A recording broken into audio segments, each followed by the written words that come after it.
Mi nombre es Janet Gómez Peña, soy psicóloga clínica, docente universitaria y en esta ocasión estaremos orientando un espacio sobre salud mental, un tema que nos compete a todos solamente por el hecho de ser seres humanos y que requiere toda nuestra atención. Para poder iniciar es importante saber qué es salud mental. Casi siempre que hablamos de ese tema, nuestra mente se va hacia la enfermedad.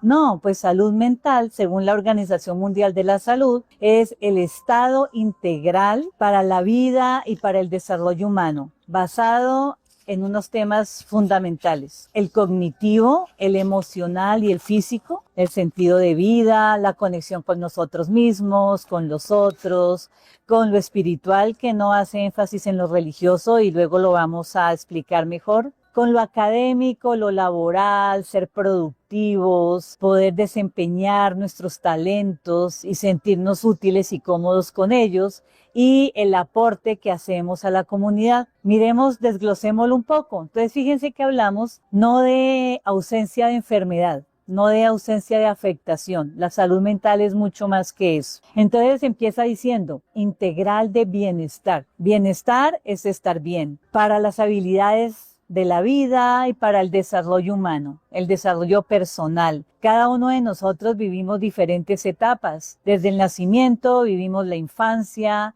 la adolescencia, luego la juventud, la adultez joven, la adultez media y la vejez. Y cada una de estas etapas tiene sus retos, tiene sus desafíos, tiene sus logros, tiene sus compromisos con nosotros mismos y con la sociedad. Entonces, en cada una de las etapas de la vida tenemos que cumplir con un desarrollo, con unas expectativas, y en cada una de ellas poder ser felices. Aquí hay un tema importante que aclararemos mucho más adelante en otros temas, y es que la felicidad no es estar contentos. La felicidad es un estado interno de paz, de gratitud, de conexión con nosotros mismos y con el mundo que nos rodea. Cada uno de los aspectos que desglosa la Organización Mundial de la Salud en salud mental son claves, y ya los había mencionado, entonces hablemos un poquito de cada uno. Lo cognitivo: a través de nuestra mente ingresan las emociones, ingresan a través de los sentidos todos los estímulos que tenemos alrededor. Todo lo que ocurre a nuestro alrededor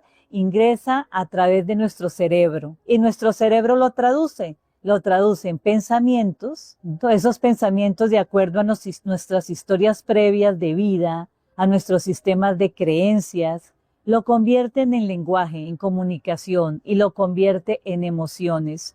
Entonces, es muy importante saber cómo funciona nuestra mente para poder gestionar los pensamientos, para no tener pensamientos repetitivos, para romper paradigmas que tenemos desde la crianza o desde la educación que hemos recibido.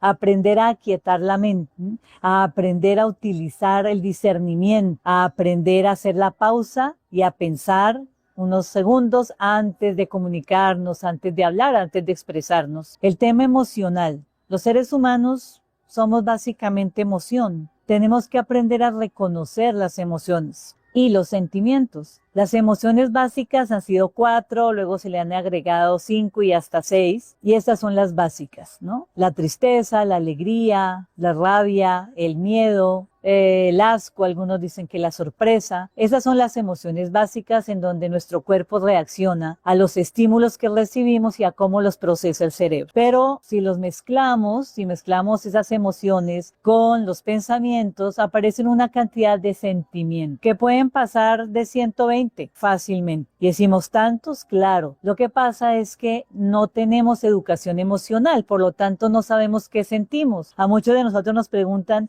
¿qué sientes? Y nosotros decimos, no sé. Entonces hay que aprender a identificar qué sentimos, y luego vamos a dedicar un episodio solamente a esto. Por lo tanto, tenemos que aprender a expresar, y no expresamos solamente cuando estamos bien, tenemos que aprender a expresar cuando estamos mal, aprender a expresar las emociones y aprender a gestionarlas. Es válido estar triste, es válido estar frustrado, es válido tener rabia, pero no es válido agredir a otro porque yo estoy sintiendo esto, o desquitarme con alguien porque estoy sintiendo esto. esto. No existen emociones buenas ni malas, simplemente son emociones, simplemente son sentimientos. El asunto es cómo lo gestiono, qué hago con ellos para aprender y para poder seguir trascendiendo. El área física forma parte de este bienestar del que estamos hablando. Tenemos que cuidarnos. Nosotros no somos máquinas. Nosotros necesitamos tomar agua, necesitamos nutrirnos bien, necesitamos hacer ejercicio, necesitamos respirar aire puro y simplemente se nos olvida. No es que esté de moda. Ahora hablamos de lo light. No es eso, ¿no? Hay que cuidar el peso, por ejemplo. Pero no se trata sino de volver a la fuente, alimentarnos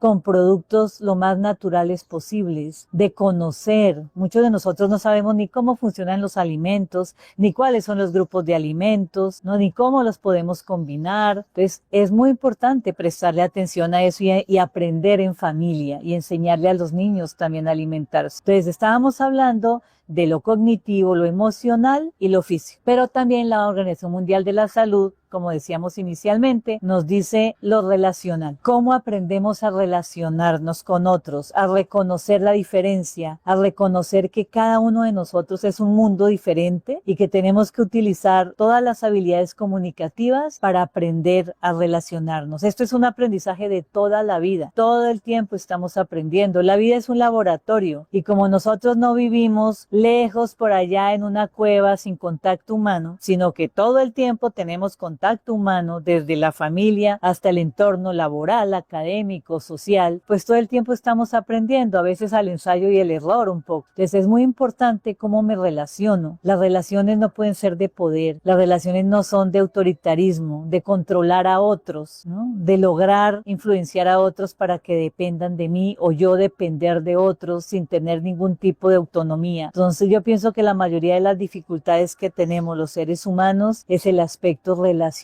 y hablaremos sobre eso luego. El tema espiritual. Aquí no estamos hablando de una afiliación religiosa. Cada persona es libre de tener una afiliación religiosa, pertenecer a alguna comunidad o no. El tema espiritual se refiere a esa dimensión en donde está el sentido y el significado de vida, la huella y la trascendencia que debemos dejar cuando ya no estemos, donde están los valores, en donde está la libertad y la responsabilidad, y aquí quiero mencionar algo bien puntual. Libertad no es hacer lo que queramos, libertad es la capacidad que tenemos los seres humanos para tomar decisiones. Todo el tiempo tomamos decisiones. Nuestra vida depende de las decisiones que tomamos y las decisiones tienen consecuencias, unas muy agradables y otras muy difíciles y hasta negativas. Entonces ahí viene la responsabilidad. El concepto de responsabilidad no es tener muchas tareas para hacer. La responsabilidad es la capacidad que tenemos los seres humanos para asumir las consecuencias de nuestras decisiones. Entonces, si ven, por eso como libertad y responsabilidad van de la mano. Yo tomo decisiones, por eso soy libre, porque decido desde lo más pequeñito, desde si me levanto o no, o si me baño o no,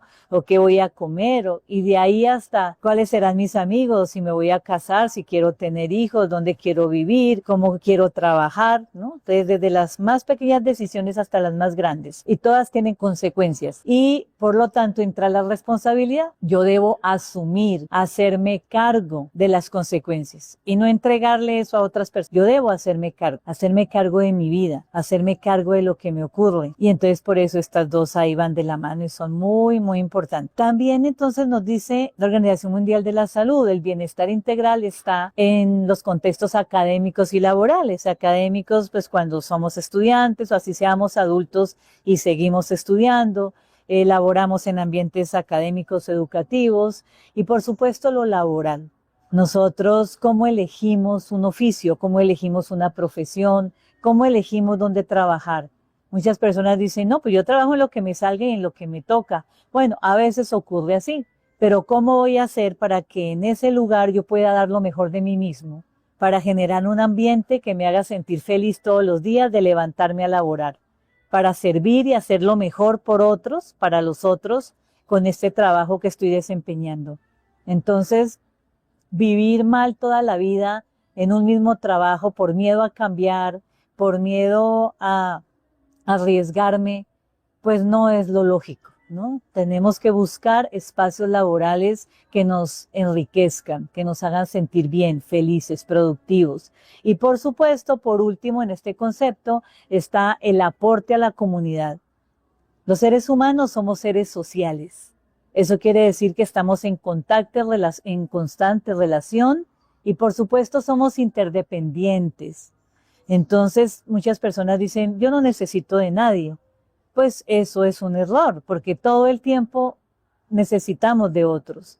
Tuvimos que tener una madre para nacer y un padre, así no haya estado con nosotros, así hayamos sido criados por otras familias, pero siempre tuvimos unas personas alrededor nuestro que nos proveyeron sus cuidados, sus atenciones y lo que necesitábamos. Entonces somos seres sociales, nosotros elegimos las amistades, los amigos, las amigas.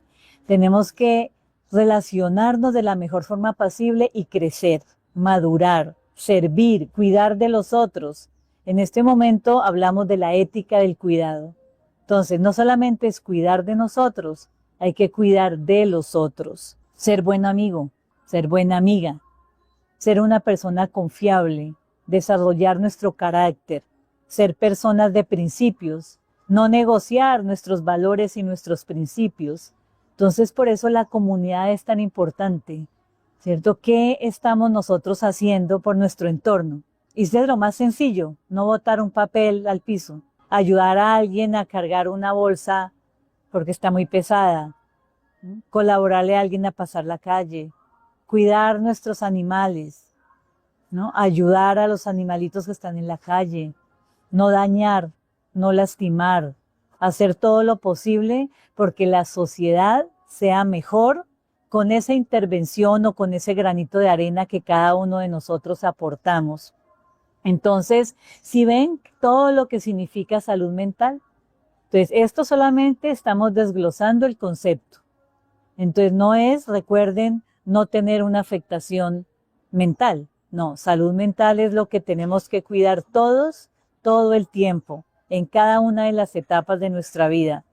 Lamentablemente, durante muchas generaciones, la preocupación era producir, ¿no? Trabajar y producir alimentos y tener con qué vivir, con qué pagar un alquiler, ¿no? Pero nos olvidamos de cómo nos relacionamos, nos olvidamos de cómo funciona nuestra mente, nuestras emociones, y lo hicimos de forma espontánea, sin que nos ayudaran, sin buscar ayuda. En este momento tenemos quien nos ayude. Hay personas que dicen, no, pero yo no tengo recursos a veces para buscar un profesional. Hay muchas entidades que ofrecen servicios virtuales, atención telefónica, para podernos apoyar en algún momento. Obviamente, pues está el sistema de salud, ¿no? Obviamente hay alertas que nos tienen que llevar a buscar el apoyo y por eso aparecemos los psicólogos. Quiero ir cerrando este espacio contándoles que hay que romper mitos. Los psicólogos no estamos para atender los locos. De hecho, es una expresión peyorativa, ¿cierto? Pero realmente solamente todos nosotros en cualquier momento de la vida podemos tener una afectación. Y ahora pues tenemos mucho más disparada la ansiedad, los cuadros de ansiedad y la depresión. Y no quiere decir que sea lo único. La violencia intrafamiliar, las violencias de género. Estamos aumentando nuestras cifras de autoeliminación, de feminicidios. Sobre estos temas hablaremos más adelante. Entonces, por eso el psicólogo es tan importante para la vida como ir al odontólogo, como ir al médico, hacernos nuestros exámenes de control, utilizar otros profesionales que vamos necesitando en el día a día. Entonces, pensar que yo puedo solo, que no necesito de nadie, no es la solución más asertiva.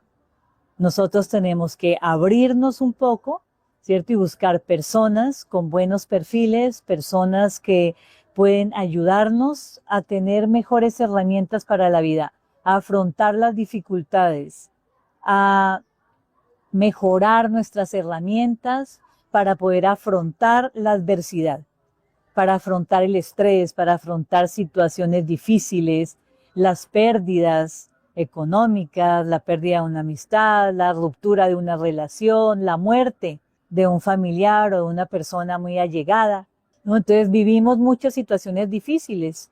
Cuando construimos una familia, una pareja no se construye por sí sola, ¿no? O una pareja no solamente se alimenta dando regalos, ¿no? Una pareja se alimenta de comunicación, de cuidado, de preguntarle a la otra persona cómo está, de ayudar a esa otra persona a que cumpla sus sueños, a que haga lo que lo hace feliz, a construir un proyecto de pareja.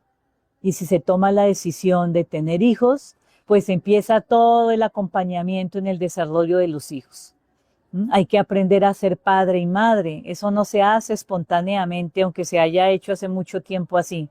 Tenemos que aprender, ¿no?, a afrontar cada reto de esa crianza, a afrontar la adolescencia, a hacer lo posible porque nuestros hijos sean felices, porque nuestros adolescentes aprendan herramientas para la vida y no quieran morirse cada vez que tengan una dificultad. Que podamos ser valientes y que podamos afrontar en la compañía de la familia, que la familia de verdad sea ese refugio y esa contención para que todos podamos ahí encontrar ese apoyo y esa red social significativa. Y por supuesto, cuando pasamos a la adultez, cuando asumimos grandes compromisos y responsabilidades, cuando ya tenemos que volar solos, vivir solos, y finalmente cuando llegamos a la vejez, muchos tenemos miedo a la vejez.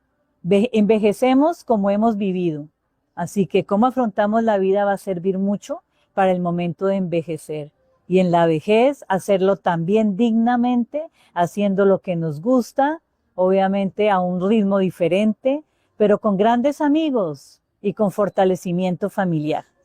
Entonces cerramos este espacio esperando que haya sido mucho más claro qué es este concepto de salud mental y algunas herramientas para que vayamos pensando, para que nos vayamos abriendo a la posibilidad de recibir ayuda. Y recuerden que pase lo que pase, la vida siempre tendrá sentido, siempre lo tiene. Así en un primer momento no encontremos ese sentido, pero lo vamos a encontrar. Todo es para aprender y lo podemos hacer juntos. Muchas gracias.